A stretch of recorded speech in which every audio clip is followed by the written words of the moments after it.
Permeable Interlocking Concrete Pavers, or PICPs, are a ground surface system commonly used to pave driveways, walkways, and parking lots.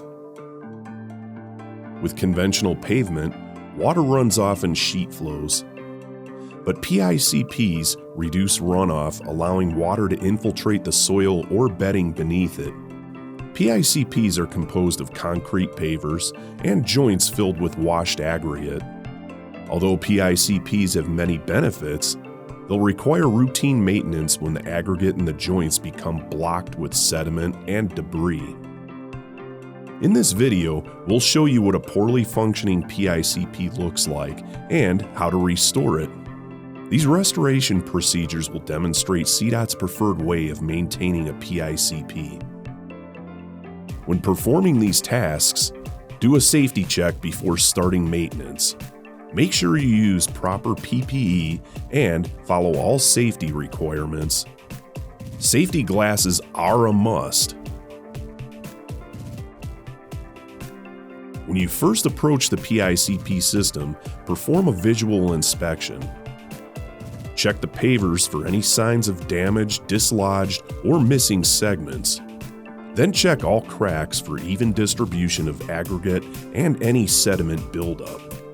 Any signs of wear, damage, or sediment deposits can be addressed with maintenance procedures later discussed in this video. A visual inspection is only a minor review of the system's health, so after the visual inspection, you'll need to do an infiltration test. This test will help you determine whether the PICP needs thorough maintenance. To do a test, all you need is a gallon of water and a measuring tape. Pour the water onto the pavement for about 30 seconds. The water will infiltrate the surface and create a wet area. If the wet area spans 10 feet or more, the PICP needs maintenance.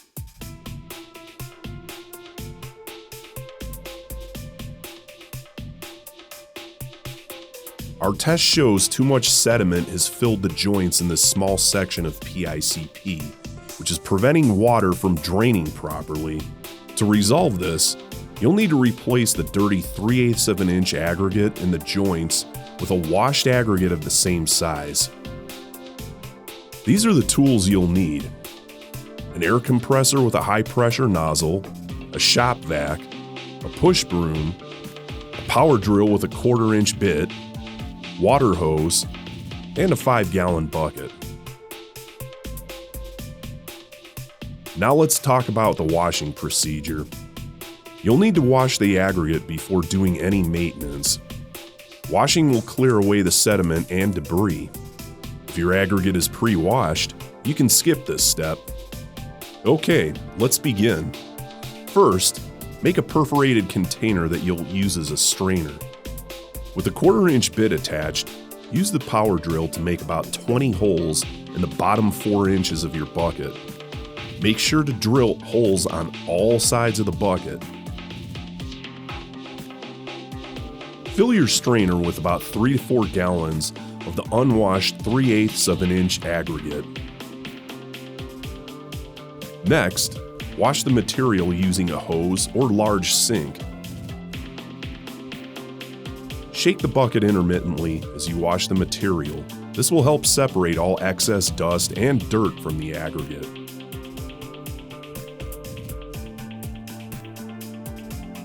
Collect all waste sediment and dispose of it properly.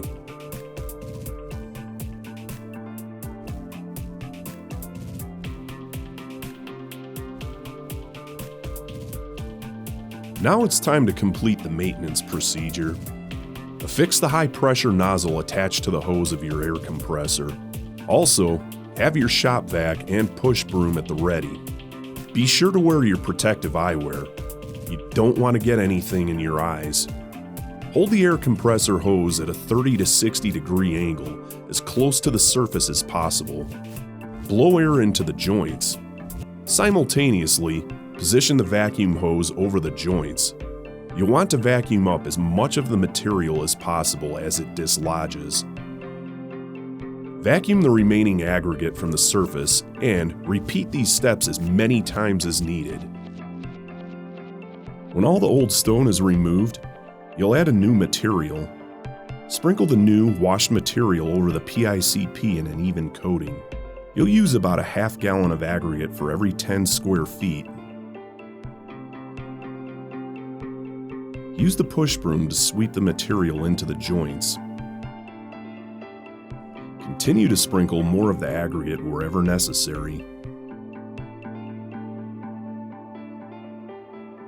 When the clean aggregate is flush with the PICP, maintenance is complete.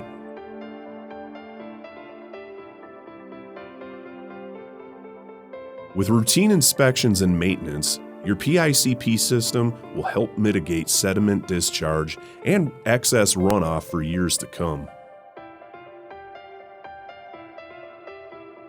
If you have any questions or inquiries about this process, please contact the Water Quality Unit